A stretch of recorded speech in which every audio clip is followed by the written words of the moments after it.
That wasn't so bad. So, you must be Desmond. Not exactly what I expected, but I guess your kind doesn't have many options these days. Who are you? Ask your father. Now give me that. I don't think so. Look, I'm not supposed to kill you, but the boss man didn't say anything about fucking you up. So you got to the counter.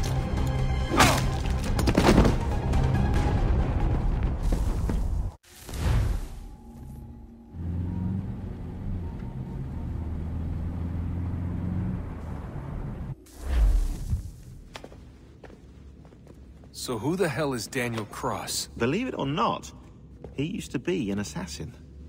The assassin, the way I've heard it told, but it turned out he was a sleeper agent for Abstergo, programmed to infiltrate and destroy the organization. How did he know you were there? We could be compromised. They must have caught me snooping inside their network and sent Cross to see what we were after. If they were aware of our current location, we'd know. Though, I will say this. It doesn't bode very well for future expeditions. I've set up some cameras topside. If anyone shows up, we'll see it. I'd suggest you go see about finding a socket for that power source. Or we can return to Connor if you prefer. All the artifacts in the world won't mean a thing without the key.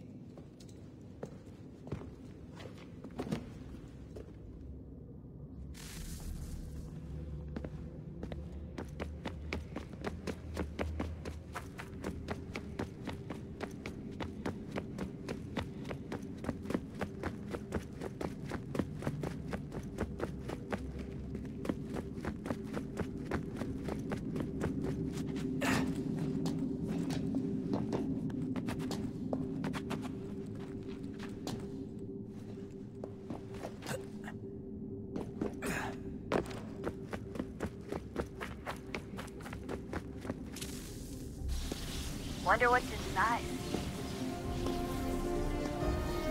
Only one way to find out.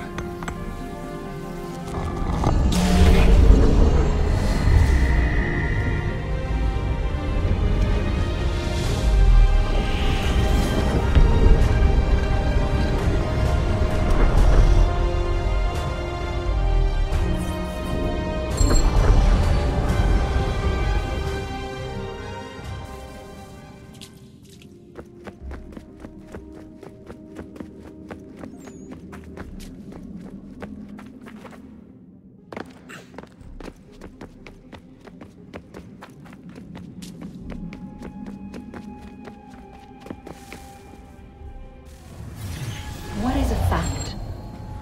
Is it fixed? Immutable?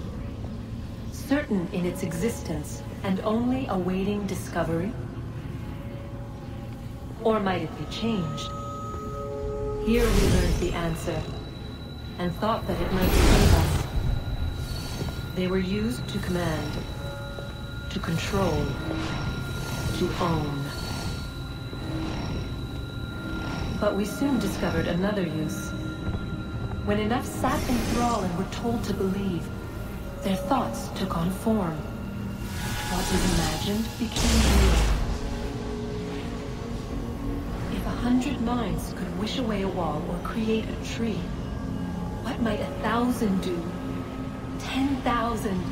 More? Might we change the consensus and will the thread away?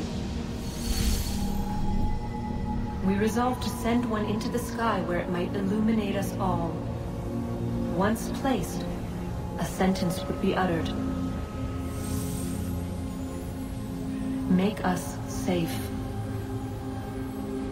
In this way, we would change the consensus. We would save the world. But it never came to be. We sent a dozen of them skyward, but there was no way to maintain control, to direct the beam, to enthrall the world, to speak the words. Though this was strange and dangerous, what we tried next was worse.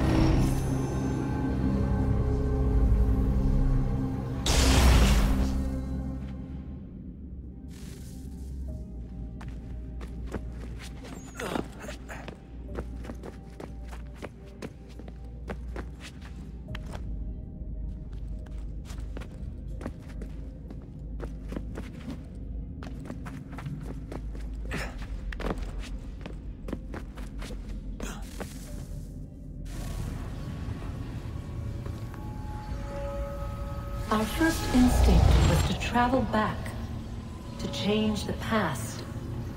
But we could not find a way. But forward. We could look forward. And so here we sought to see beyond ourselves, and know what was to come. First we wanted to learn if our work would succeed. But the answer was always the same. So we moved on to other things. But she remained. The one you call Minerva. In time, she too stopped looking, and instead began to speak. She called out across time, in the hopes that you might be saved. She hid messages where none might find them, save for you and those within this place. Fascinating. Tired of it. The cryptic warnings, the threats. Just tell us what you want! But they are. We saw the Nephilim there. We seemed like grasshoppers in our own eyes, and we looked the same to them. Imagine trying to explain all this to a 2-year-old, to a grasshopper. When they said the will of the gods was unknowable, they meant it. Literally. I killed her, you know. I killed Lucy. It was the apple, son. It was Juno. I saw what she was. What would happen if I let her live? I could have stopped myself. I mean, there was a force there. But I didn't have to. I chose to. Desmond. Lucy was going to betray us and take the apple back to Abstergo. I saw the satellite launched. I saw them turn it on, and then... it failed. Whatever's on the other side of that door, it benefits Juno. We need to be careful.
I know everyone thinks I'm being silly, but I can't shake the feeling we're being watched. We are being watched. By Juno. Or some version of her. Do you think it's a recording? Or is she a ghost? Or something else? Is she talking to us the way Minerva talked to Ezio? No clue. I mean, who knows what else they were working on down here? There's still so many rooms we don't have access to. But do you think she's like literally down here, waiting somewhere, still alive? Still alive? That's mental. That means she'd be at least 75, 80,000 years old? No, powerful, yeah, but not that powerful. They came down here looking for a way to survive. Maybe they found one. Was it weird seeing Cross? What do you mean? It's different for you. You don't know about what happened, I guess. For a long time, he was important to us. He was a different person. Sean said he was a sleeper agent. Like Lucy. It was different. She made a choice, but Cross, if you read the files, Abstergo just... They did terrible things to him. Rebecca? You're lucky. We all are. We have people who care about us, who look out for us. He was all alone, and the people he thought he could trust, they used him. Did you know him? No, but I knew Hannah. Who's that? She tried to help him. She trusted him. But there was a raid about a year ago. She stayed behind so the others could escape. Tried to reason with him, to see if she could fix things. Well, what happened? What do you think happened? He killed her. That's what he does. That's all he knows how to do. Sometimes it seems like that's all any of us know how to do. Rebecca. I just want to be alone right now.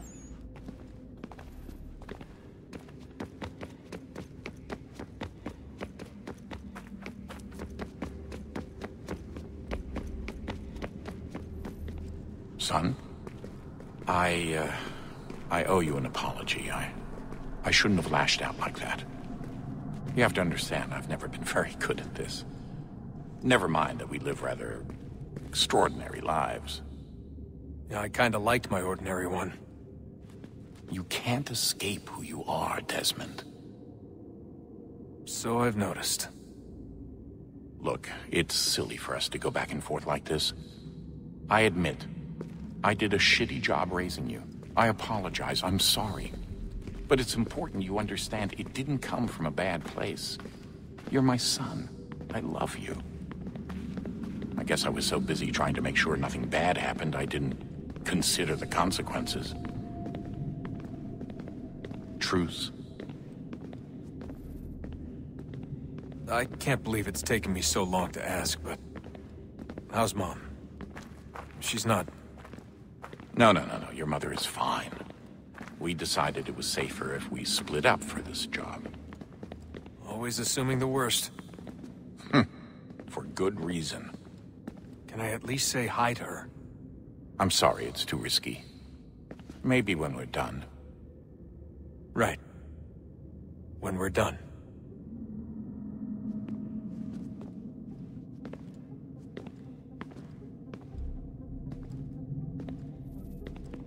Have we ever tried to make peace with the Templars? Throughout our history, there have been moments. Several, in fact. But... it's impossible. There are existential differences, insurmountable. If there were to be unity, it wouldn't be a truce so much as a submission.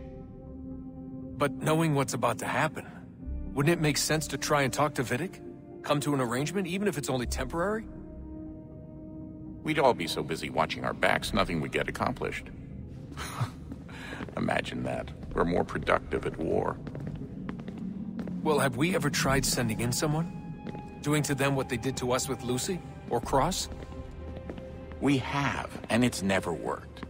We've sent people who were either too weak and found themselves turned, or too strong and were unable to carry out the charade. I just feel like we all want the same thing. We use the same words, but that's all they are, words. In the end, it all comes down to freedom. We seek it, they detest it. And so there's never an end to the fight. Not until one side is completely gone. Is that even possible? Probably not. Our two groups have existed in one form or another since, well, since forever. But things can be better than they are. And that's something. Did you look for me, Dad? When I was gone? Every day. Come on. I mean it. Every night I'd look, searching for your name or variations of it, hoping you'd slip up.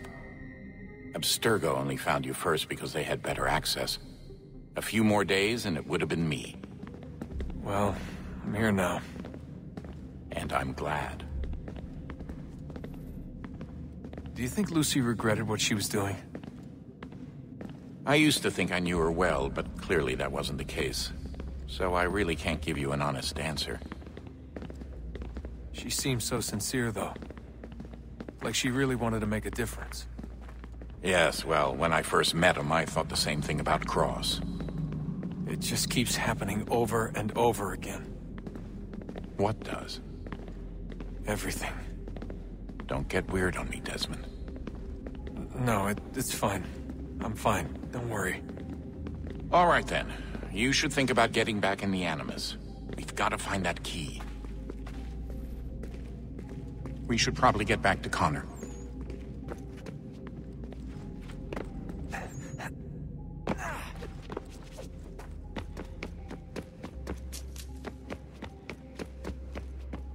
Ah, Desmond, there you are.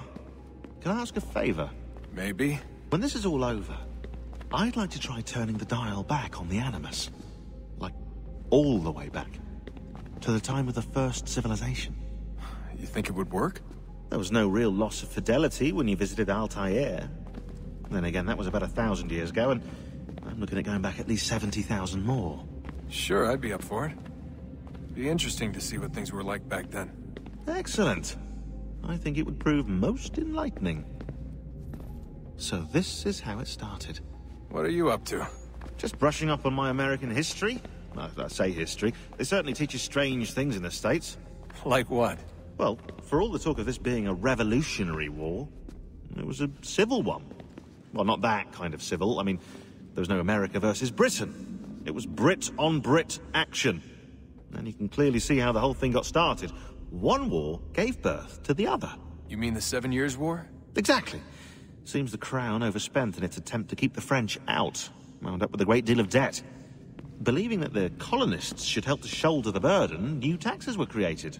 It was a reasonable request, even if Parliament was rather, well, undiplomatic about it. Well, it's not really fair to tax people for a war they didn't want any part of.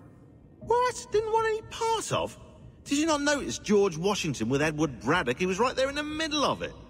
So here you have the Crown spending who knows how much money to secure a place for the colonists to thrive, and then, when they ask for a little bit of help... Right, look, think of it this way. King George and the colonists, they all go out to dinner, right? And when the bill comes, George asks for them to kick in and pay their share. Fair enough. But keep in mind, he's been taking them out to dinner, gratis, for decades now. But the colonists, oh no, they insist they only had a glass of water and a side salad. Never mind the table's full of half-eaten food and empty bottles of wine. Now when the king points this out, what do the colonists do? Oh, they flip the table over and they storm out the restaurant. Probably intending to return later and burn it down. You left out the part where the king pointed a gun at the colonists and asked them to cover dinner for everyone in the restaurant. Right, yeah, interesting take. If he pulled out a gun, and I'm not sure he did, it would only have been after the 100th failed attempt at getting them to pay their fair share. But how do you define someone's fair share? Oh, well, with a war, apparently. I wonder how many other places like this exist. There are dozens of them, all over the world. And somehow no one's ever found one before us.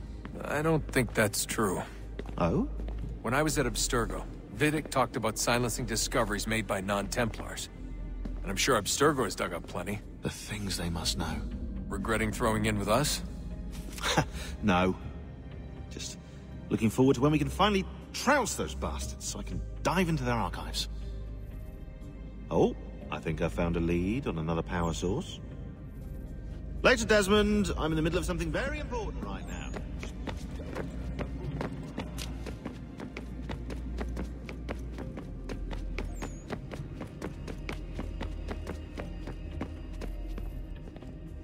I just want to be alone right now.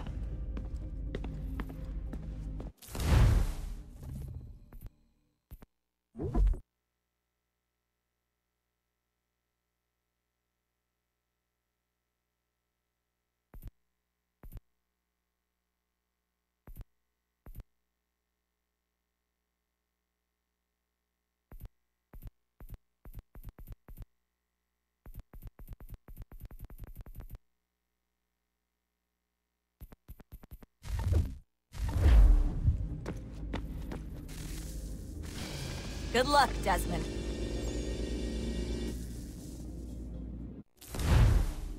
These are troubled times. The already uneasy alliance between the Crown and its subjects frays. And behind them both the Templars plot, pulling strings and moving pieces. History dictates they seek order through control. But how will they effect it here? Who supports them? And what conspiracies have they already spun? All these things I must determine. For only by knowing my enemy can I hope to stop them. Connor! Spare a moment. Of course. Have a look. What is it? A Xingbao, or rope dart if you prefer. One of the many plans given to us by Ra-doon to... Sorry. We'll have to work on this.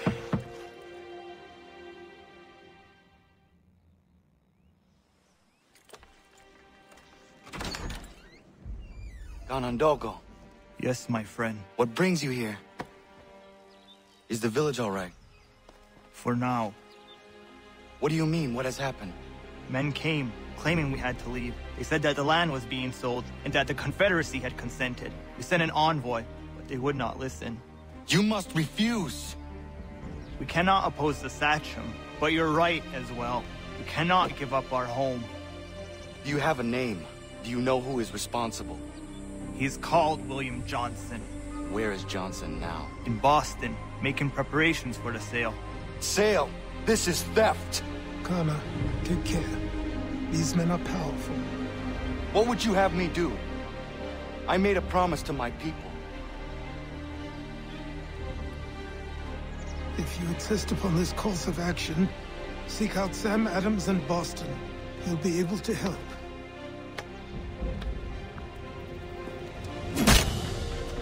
What have you done?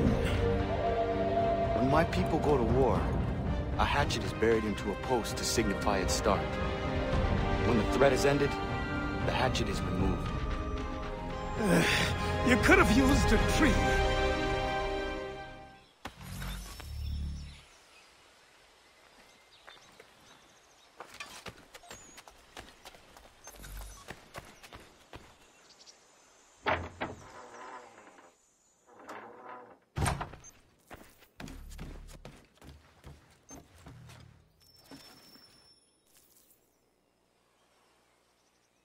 Connor, it has occurred to me that the times we live in will be looked upon by future generations with a certain degree of scrutiny, no matter the outcome.